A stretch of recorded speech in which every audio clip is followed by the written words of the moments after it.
Welcome back to another edition of the Down and Back Cornhole podcast. And as you see, I have the man here to my left, which, as we talked off air, 3 days short of like exactly on the anniversary of a year from being on the show last.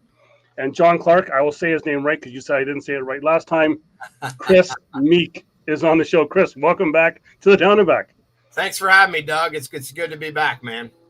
Well, I said off air, it's been almost like the 3 days short of a year, and the number one audio downloaded show that I've ever done, over 12,000 downloads just on your show alone. Man, I'm honored. That's awesome. It's really great to see the sport blowing up there, man. Our good northern friends and home of the trail, my favorite show, the Trailer Park Boys, man. Well, you know what? And as last time you were on the show, I had my Bubbles T-shirt on, and I couldn't find it this time. But smartest guy in the trailer park. Well, exactly, yeah. But yeah. So I want to say, what's been happening since last year?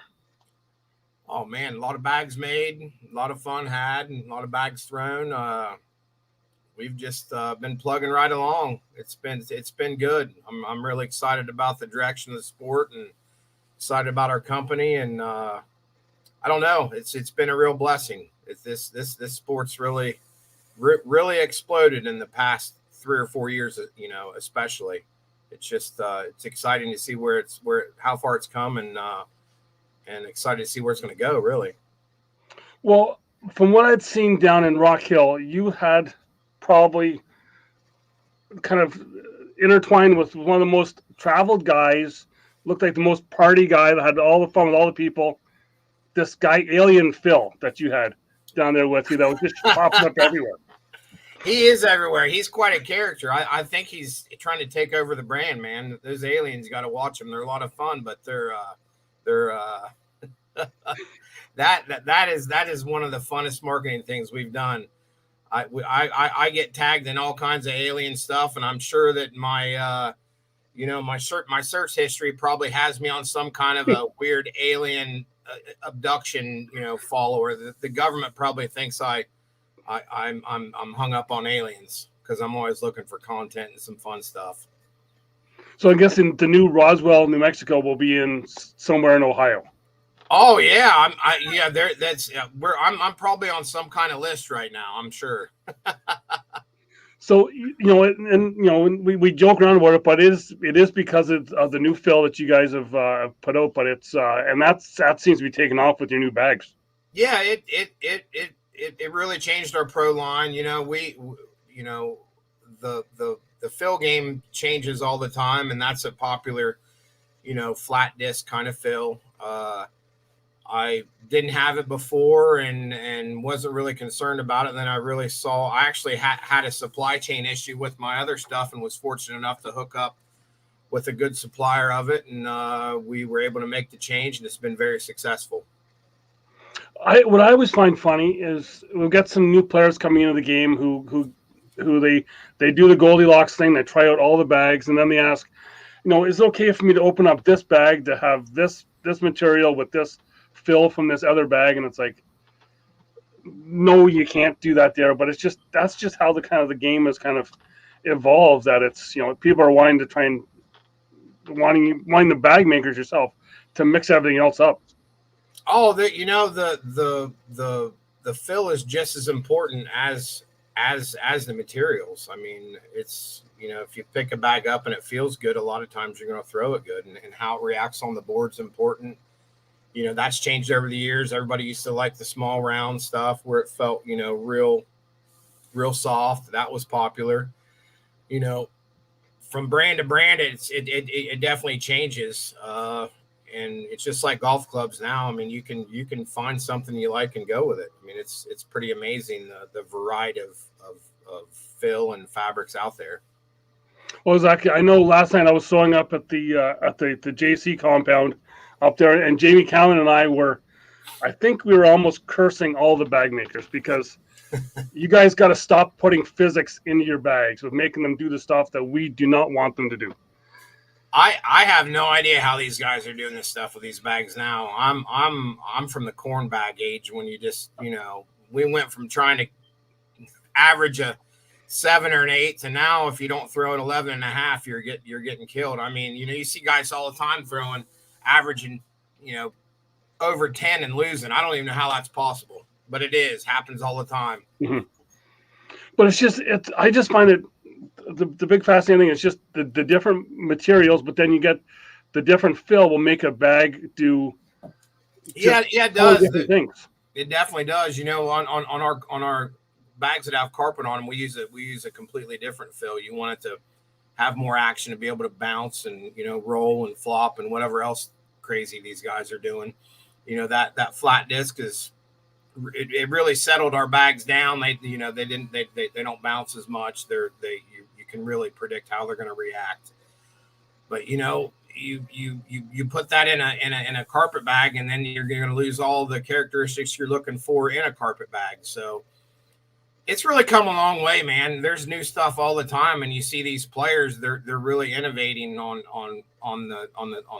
the way they throw the bag and manipulate the bag, and every year it's something different. And I used to be surprised every year, seeing the guys with the bounce shot and the roll shot, and it used to be crazy when somebody would cut it the other way, and now that's just, you literally have 12-year-old kids that can do things with bags that I can't even comprehend. Well, I know as a non-50 guy yet, it's just the kids are killing me out there. They're nasty. It's not fun.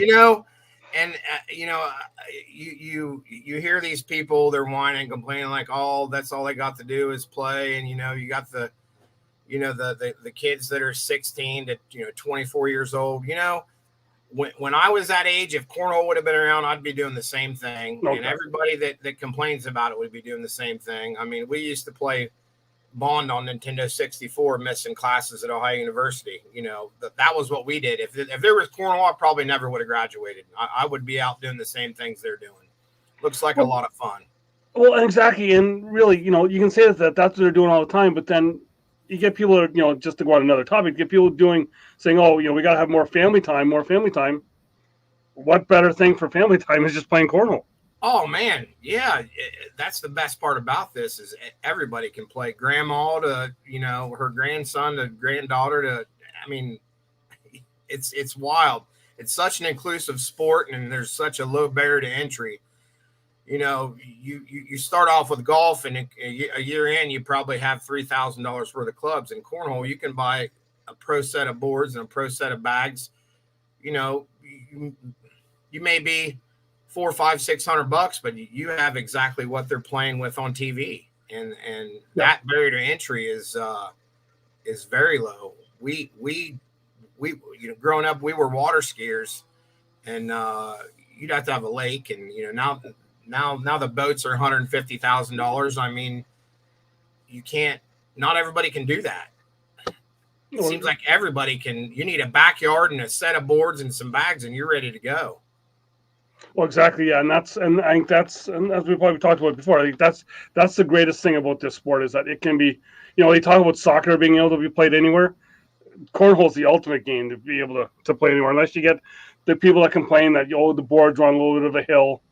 Oh, I know. The old schoolers like us, we actually just had a tournament at our little local fair here, and it was in the pig barn, and me and the old timers were sitting there talking about those used to be the big tournaments, going from county fair to county fair. And sometimes you get to hit 2 county fairs in one day, and, $500-$600 payout. And like, that was the pro circuit back then, and now it's grown so much that all kind of went away around here. But now the sport has grown so much that it's coming back, and it was really exciting to do something with the community, and we had a lot of people watching. We had some pros there, and just opening people's eyes to what's out there. And it's just not corn bags and a couple 2x4s and some plywood anymore. I mean, this is turning into a legitimate thing.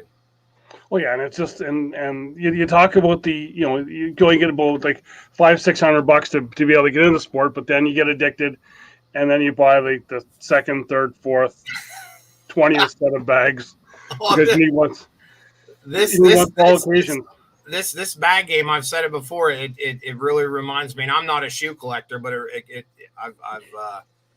I've followed it a little bit, and it really reminds me of the shoe game, the buy, selling, and trading.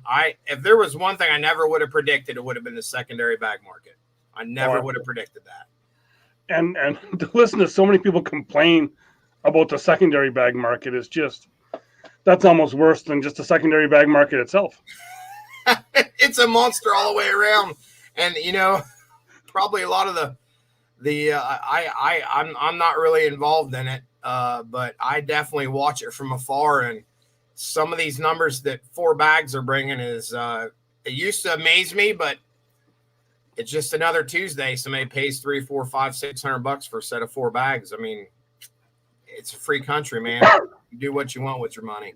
Well, I'm trying to remember if we may have touched on this topic a year ago, but we can go back on it again here, is that with the bags, we've had a couple things, because you've mentioned the golf analogy there with Jamie Cowan with his golf background. We've always talked about how, what if you were able to have, when you're playing, be able to have like a golf bag with your bags and be able to use, I got this shot, so I'll pull out this bag, and just, be able, instead of just having all 4 bags have to be the same, maybe have a couple tournaments where it's just, you can have that golf bag kind of thing for wherever you need to throw.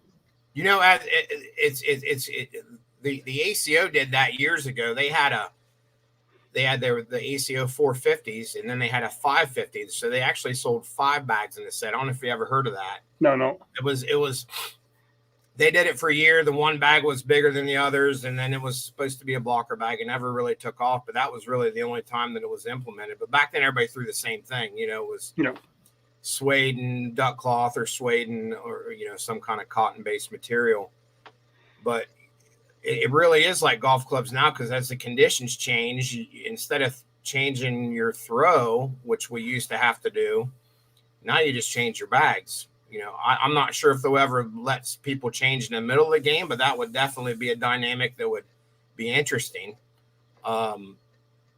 I don't know. There's just so many variables there, and there's so many bags out there that perform different ways. You could definitely show.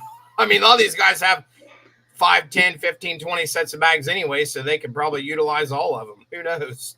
Oh, exactly. I'm surprised that the Zukas aren't the size of suitcases now with the amount of bags that you see people bringing in tournaments. I've seen one guy had he was talking about how he had 17 sets of bags that he takes to a tournament or whatever. And I'm like, are you really going to need all 17 sets at some point that weekend? They roll them around. Those Zukas are really cool. I never would have predicted that people would pay $300 or $200 or whatever they are to roll around their bags. But hey, I actually am a fan of them. They're a seat. You can keep your stuff in them. I think it was a great business idea, and it's really fit into the sport well. Exactly. Well, that's thing. Like every week is almost something new coming out. With the demo, maybe a different version of cornhole, because it seemed like there's I think to give Thomas Stranger a plug here, but he posted a thing with salt bin cornhole out of Baltimore. It was like the big salt bins that they have on the side corners, and there's a hole on the top of that, and you're throwing at that salt bin, and it was there's always something new. Oh, there is. I mean, that's part of anything's innovation, and it's really exciting. I mean, the last 5 years in the entire sport has been crazy, and a lot of it's driven by the ACL. They've done a great job. They've really grown the sport. I mean, there's lovers and haters of every league out there, but I really think overall that they, at least for me, I mean, they helped me create a business, and they've helped the game that I love grow.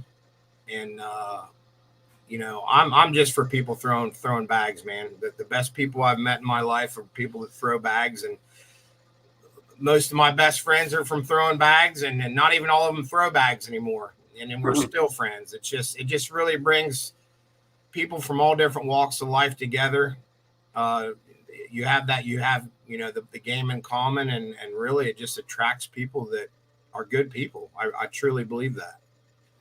Well, and now the one thing you talk about with the growth of the sport, we now we've now seen we're into Europe, and we're seeing everyone talk about how the consumers of buying all these bags are talking about how the cost, but how does that affect you as a bag maker now with all, because we've already talked before about the shipping costs just to Canada here from the US, but now looking at going overseas with sales. That's the main thing that inhibits right now the bags getting all over the place is the shipping. I mean, shipping to Canada can be anywhere from 50 to 70 to $80, Hmm. and it's really unfortunate. Um, I do think with what we're doing on Amazon, we got a notice the other day that Amazon's going to open up into Canada. Let us. I don't know if it's a category. I have no idea how, if it's for all cornhole bags or whatever, but that's going to be an avenue for us to get bags into Canada without the $50-$60 in shipping. And it's unfortunate because we are getting orders from Canada, Yep. and I have to be like, hey, here's the shipping situation, and we've got them from 5, 6, 7, 8 different countries, and if it's somewhere over in Europe or somewhere crazy, I generally just eat it and ship it, and because there's not that many of them, and I'm really trying to do Yeah. that guy a solid, because I don't know where else he's going to get bags and wherever he's from, but really figuring out the shipping from the U.S. to Canada, we all need to come together and figure that out, because you guys are growing up there, and you guys have some great bag makers up there, but everybody likes variety. Oh yeah. I make local bags, but I see people come play at my place and they bring all kinds of bags, and it doesn't offend me one. I like to see the stuff and what people are doing, and I'm all for it. I'm for as many bags as you can, as many bags you can fit in your Zuka. Sounds good to me. Well, exactly. Yeah, like it's like I talked to Matt with Octane about it, and it's like he's like, it really doesn't matter to him, because you see, same with people with cars. People are having their favorite brand of Right. car. People are gonna have their favorite brand of bag. It doesn't matter. As long as like you said, as long as people are playing the game, does it really matter? That's really the case. As long as people are throwing bags, and we're getting more people into the sport, I really just want people to throw bags, and it really, it's like a snowball effect. Eventually, they may buy a local bag. They may not, but they may bring somebody in the game that likes my brand or likes somebody else's brand. I mean, it's really a group effort of just being good ambassadors of the game and bringing people into the game, and really teaching the new people, because bringing them in and not being cool to them, and destroying them the first game, that's not what it's all about. We as people in the sport need to really push that, and I'm not saying everybody does that, but it's just like anything else. When you've got a beginner, that's the future, and the more the merrier in anything is my philosophy. Well, exactly. And I really noticed that with our league, because coming out of COVID, we started to do a lot of outdoor stuff. We had a whole bunch of new players come in that had never played in leagues before, and I don't want to say that our league before that was getting kind of stagnant with just the same people, and it wasn't fun at times, because you're competing with the same guys and everyone's just going for those points. You get these new people in that are they just want to go out and they have fun, and they're all Yep. laughing. And I kind of joked last year. We had one girl, Pamela Clark, who come out. She got fourth place. She got half her money back, so she got $5, and she was like, she just won $1,000,000. Right. Meanwhile, the guys who finished first were upset that they got $40 for Right. finishing first, right? But it's those new people that bring the fun into the game, because some of us old It's guys new blood, man. We've been playing around here, I don't know, since 2004, 2005, and then obviously the sport wasn't as big back then, nowhere near.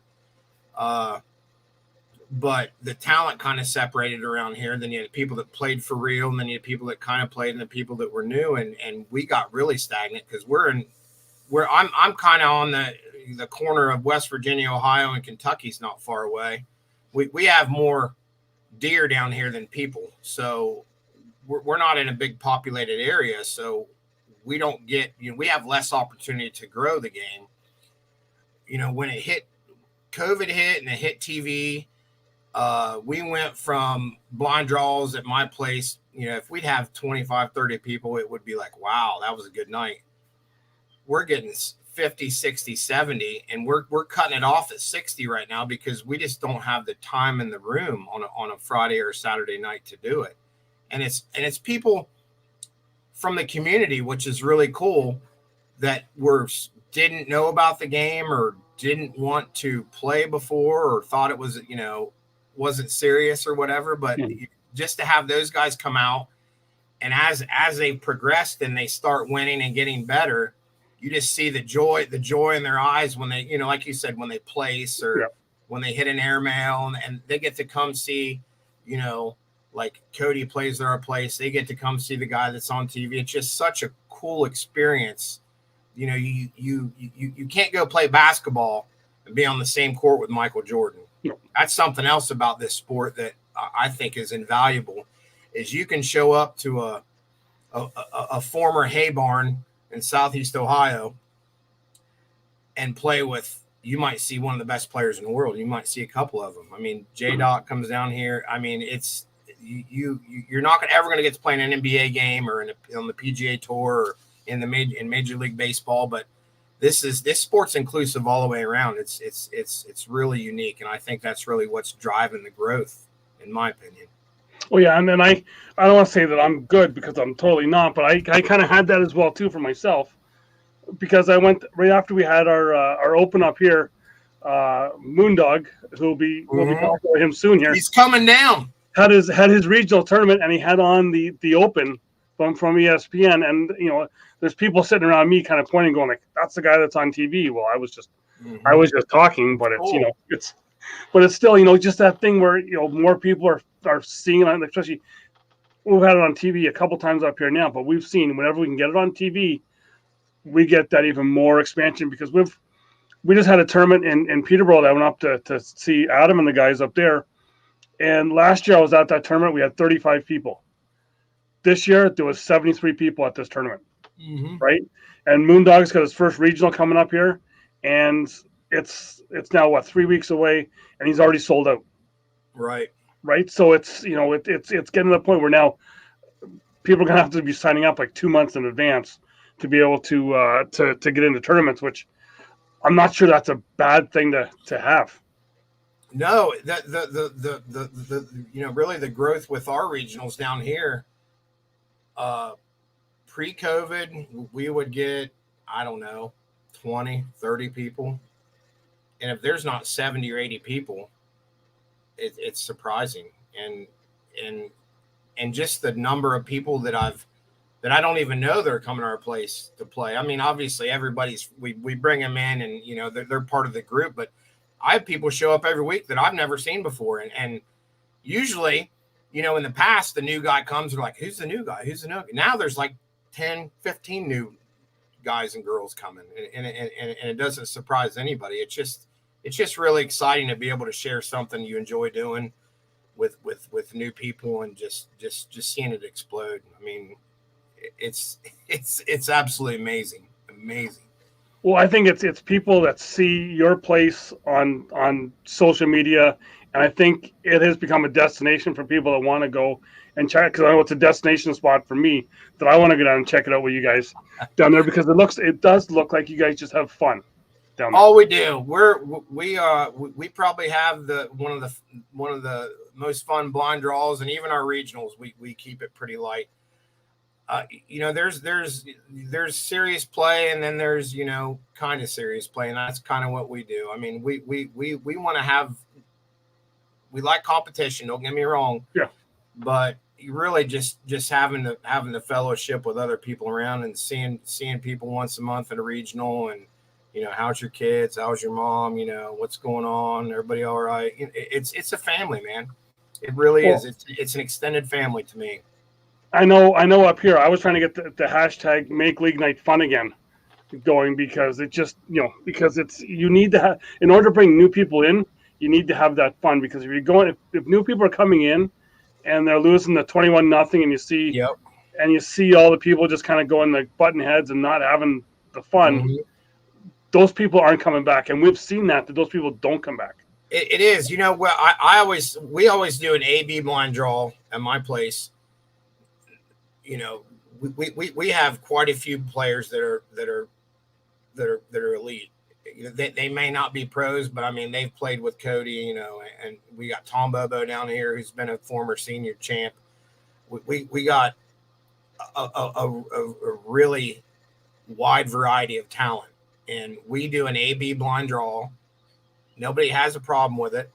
You have to keep the wolves off the sheep, because if you bring somebody in and don't treat them right and let them get destroyed, that's no fun for anybody, and they're not going to come back. Now, new guy comes in, he draws Cody in an A/B blind draw, and the guy puts him on the board, and Cody drags him through it.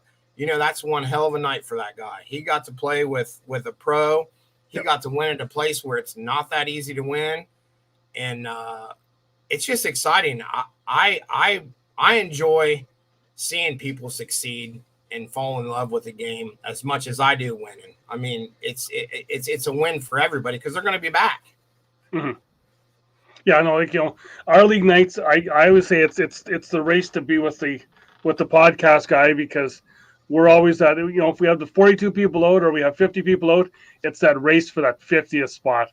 As long as they can be ahead of me, or if I can be ahead of them, then then people are having fun, because right. It's although there's a new carpet bag out from Octane, and I'm actually starting to win games. It's there getting you go. scary. That's good. Scary. But I know he's gonna like this. The other night I beat Jamie Cowan for like the second time in a year. So he's not going to. Things are looking up. Don't let him live that down. He's a heck of a player. He is. I saw him for the first time. I think it was in Philly when they played Cody and Adam there, and we had no idea that you guys even played, and we were all impressed about how well they played. Now, sure, they didn't win, but they didn't get walked over either. I mean, and that was years ago. I'm sure he's way better now, but that was just a really good showing, and everybody was like, "Wow, those dudes, they know what's up." Yeah, I have to watch that about twice a month.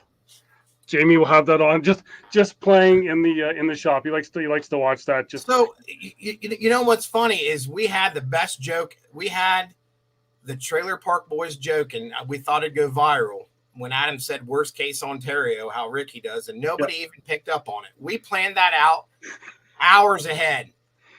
Worst case on, and nobody, and we thought we were so cool and so smart, and evidently there's not as many fans as what we thought.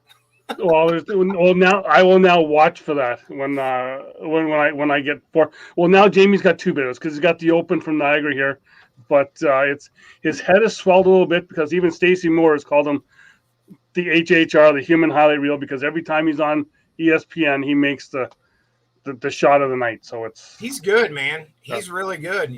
It's amazing how much parity there is now, because when the ACL kind of really first started around here, we're in a conference with Pennsylvania, and back then there was maybe two guys from Pennsylvania that could even hang with anybody from Ohio, and now, dude, it's crazy. And even out west, it's going. I mean, there's great players across the nation, and I'm not trying to sound mean, but 5 years ago, it was Ohio, Kentucky, and the Carolinas. I mean, you could bet one of those guys was going to be there. And that's not the case anymore. And that's really what's best for the game. Because you really don't know. There's 50, 60 people that could win at any time. It used to be 10. And if two of those guys were together, they were probably making, the Final Four. I mean, it was the same guys there for 3 or 4 years. You just knew who was going to be there. Now, that's not the case. Exactly. I'm glad that we're kind of off on our own now, because 5 years ago when we started with the ACL, they put us with the Great Lakes. Mm-hmm. And that was, I've still got a screenshot somewhere where after the first week I was actually in the top 10 of the Great Lakes division, and then the next day I was like 400th, I think. But Man, those guys have a lot of talent. That Chicago area has been good forever. I remember when Matt used to go play with Gino Randazzo, or however you say his last name. Like, he was kind of like the George Washington up there at Cornhole. He was the first one to do it. And when Matt, Matt's been good forever. Obviously, when he went up to play with him, that kind of put them on the map. And man, they have so much talent. Everybody has so much talent. It's just wild. People are spending a lot of time on it right now. Oh yeah, even like in the Michigan area, where there's the Mitten Mafia and Blue Collar Cornhole really helped us out. Our first year when we were in the ACL, because we were over to play. So it was getting to meet guys like Mike Jacques, who he's kind of I think he's kind of taking a step back, but he was just he's been awesome forever. He's a great dude too. Yeah. We just remember him for his old Facebook profile photo of the one naked guy playing cornhole. But yeah, I remember that. Because you see that picture and then you look at him and you're like, something's not right here. One of those two people aren't the right person. Right. Yeah, he's a fun guy. He's done a lot for the sport. He's been good forever. It's awesome to see the new people coming in, but it's also cool to see the old school guys, some of them still hanging, because it's a totally different game now, and it's different every year, and there's new talent. These new guys coming in, and especially the young kids have really evolved the way the game's played. I mean, it's wild. Exactly. So we've talked about having fun with the game, and we talked that Moondog Cornhole, Mike is going to be going down to visit you because you're having some fun in 7 days. It all starts with because you're wearing the shirt, I can see. Yeah. We're going to start on. It starts on the 23rd, so a little over 7 days. On Friday at 4, we're going to start. It's the Woodstock of Cornhole, man. You can play literally from Friday at 4 p.m. until Sunday when we put the boards up. And some of these people, I think they do it, because I go to bed and I wake up, it's like Vegas, and they're still sitting there. It's just not the craps table, it's the cornhole boards. We have a ton of fun. It's about fun. We have a couple of serious tournaments, but really, man, it's about getting together and hanging out and having a few beers or whatever, and some food, and it's great. People come from, I think we had 23 states last year. We're going to add Canada this year, which is exciting. It's really most people camp. Some of them sleep in their cars. I actually built on a shower house onto the barn and a better bathroom last year for it. I mean, I've got people, there's so many people coming, they're asking they need reservations. And I'm like, man, we have 300 acres. We'll find a place for you. It's so cool to see people come, and it really touches me to have people to be excited to come to my home and our place, and where, we're one of the, I like to think, and I believe we're one of the original hubs of Cornhole. As small as we are, we've played for so long. We've had some talented guys from around here. And it's an honor for people to come and be like, they call it the barn, and they come and they're like they're coming to a destination. And man, that really touches me. That's really what it's all about. And it's just such a fun weekend, seeing everybody, old friends and new people, and just hanging out. It's not like you got to play 2 blind draws and leave. Some people come play a couple blind draws and they go sit by the fire and shoot the shit for 4 hours, come back and play. It's really whatever you want to make of it. It's a social event. It's a cornhole tournament. It's whatever. And that's really what it's all about. It's local living. We do what we want, and you can do what you want. A blind draw might not start on time because a dog's running through the middle of the barn. You never know what's going to happen, man. But then your tournaments that you have there, you have your all, I believe you have like just a corn bag tournament that you have there. Yeah, so We have $1,000 guaranteed corn bag tournament. We do that on Saturday. We like to bring it back to the roots because that's how we started. And the corn bag tournament was probably the most fun tournament because everybody was on. I didn't let anybody practice with them. I brought them out straight. They were brand new.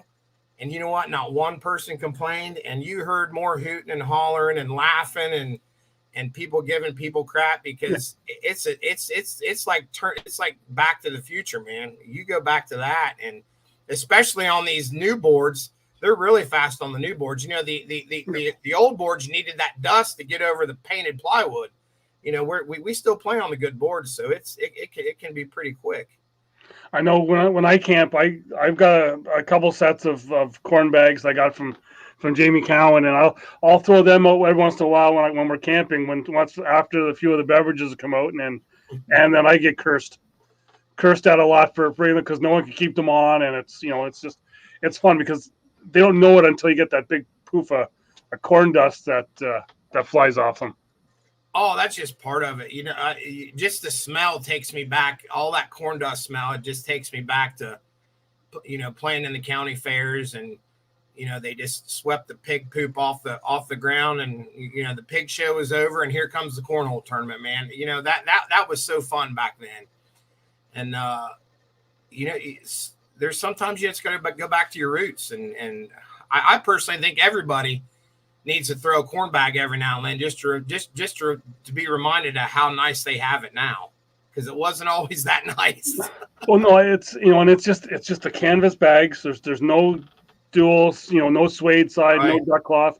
It's just that canvas bag, and it's only way you're going to have it either stick more is if you put more height on it, or what because there was actually a tournament last year I was at, and all of a sudden people are all looking down at the intermediate division playing down there. And there's one guy, every time he throws a bag, there's like the dust coming off, and somehow a set of corn bags got put into to an ACL local event, and everyone's kind of, but then it was like, oh, he's in the intermediates, his first ever tournament. Right. We'll just let him go. But it's just playing for the fun. It really is, and that's what the whole weekend's about. I mean, it's really about just getting together for a weekend. The corn bag tournament's really been a hit. There's people that come that have never thrown a corn bag, and I really think that everybody needs to throw a corn bag because you got to suffer like we did back in the day.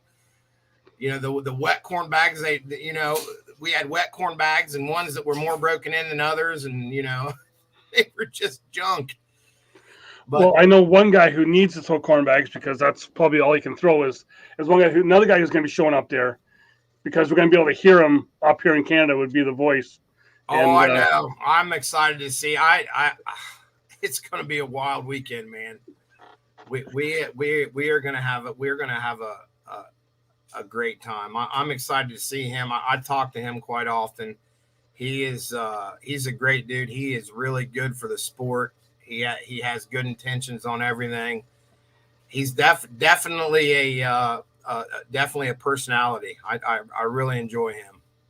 Exactly, and for anyone listening or watching, stay tuned because there's going to be a little bit of a collaboration between myself and the voice coming up here very soon. That sounds good. That people will be able to interact with us, and it will be fun. So that's great. That's great. I'm hoping it'll be fun. That's all I can say about that. But I'm sure it will be.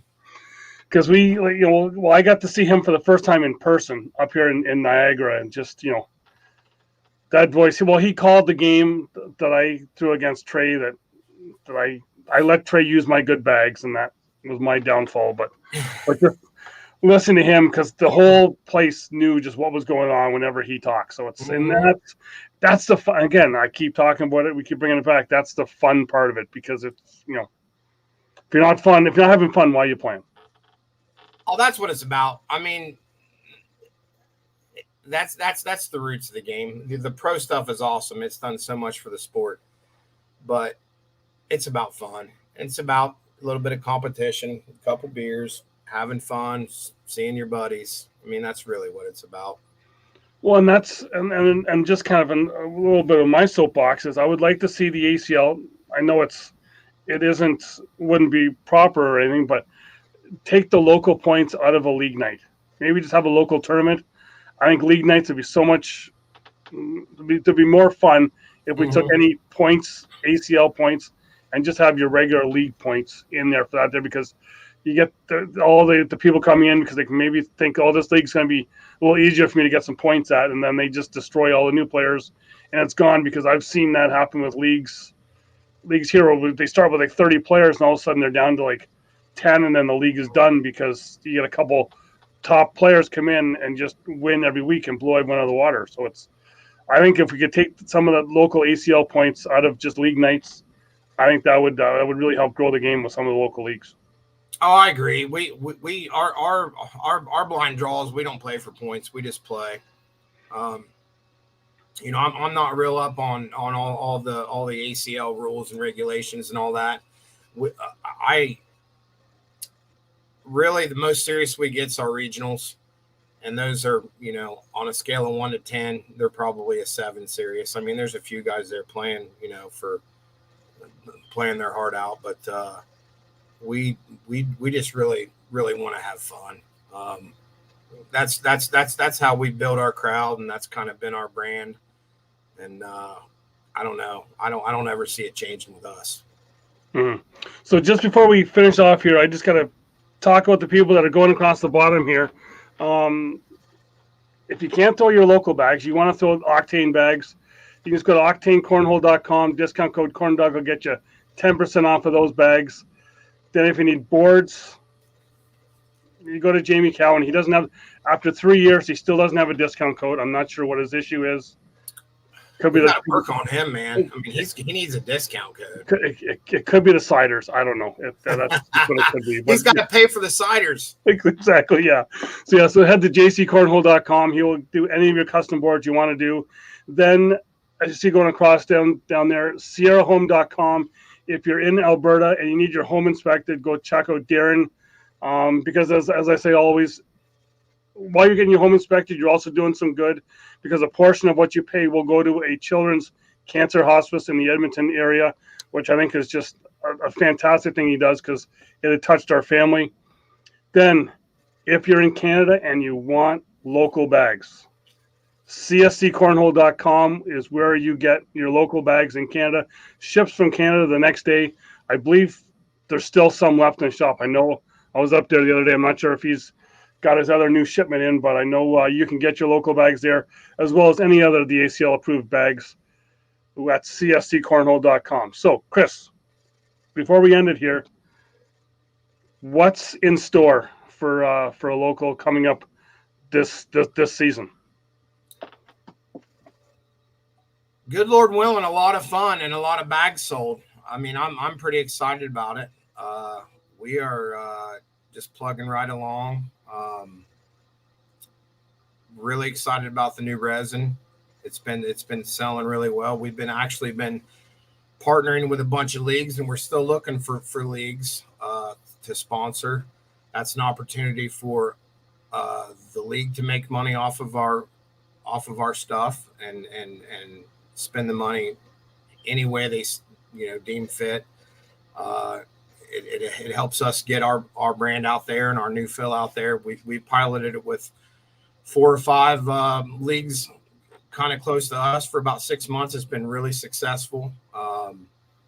That's really the direction that I'm looking to go this year, is to network with some leagues and really help out in any way I can, while making a little bit of money and getting the bags out there. That's really my game plan, is get as many bags on the boards as possible to share our brand.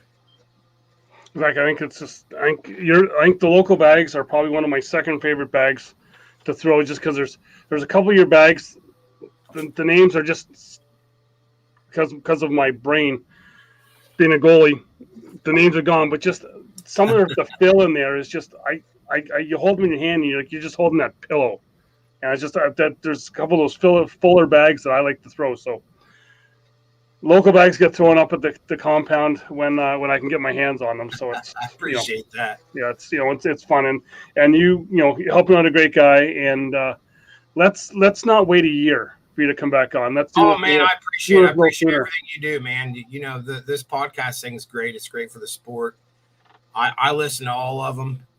You guys are out here doing good work. It's really cool to listen to, you know, a lot of the people that are players or manufacturers in the community, and I listen to every one of them.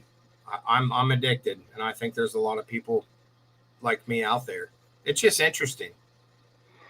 Well, it gets, well, like my wife says, it means I'm talking to someone else about cornhole and not her, because she doesn't really want to listen most of the time. Right. So yeah. So again, thanks for coming on. And for anyone else, make sure you're checking out the links down below. You can get your Down and Back jerseys, and then a link to the new Down and Back store on Teespring. You can get all of your Down and Back merchandise. I got some bucket hats up there now, and some other T-shirts and maybe some shorts if you want to rep the Down and Back at your local league, or even when you're at Local Livin, you can do that. You guys wear shorts in Canada? Yep. Really? Oh, yeah. We get some sun up here sometimes. That's funny. Again, thanks again for doing this here. It's always a lot of fun being able to talk to you. So you know, like I said, just let's not wait a year to do this again. And if Donnie does anything crazy down here, I'll let you know. I'm gonna be hanging out with him a lot. If you could say a little prayer for me on Friday afternoon that I make it to Sunday, because I'm gonna have to be on my A game. I'm gonna rest up this week. I'm gonna look forward to watching you on video a lot, because I think he's gonna be having you. I cannot imagine what he's going to stir up down here. I'm pretty excited about it. Yeah, just be prepared for about 3:00 in the morning for an all righty, friends. Yeah, I know. That's true. So again, thanks for coming on, and as always, watch out for those players throwing gas, because it's either octane or local bags that they're throwing, and they will kick your ass. Appreciate it, buddy.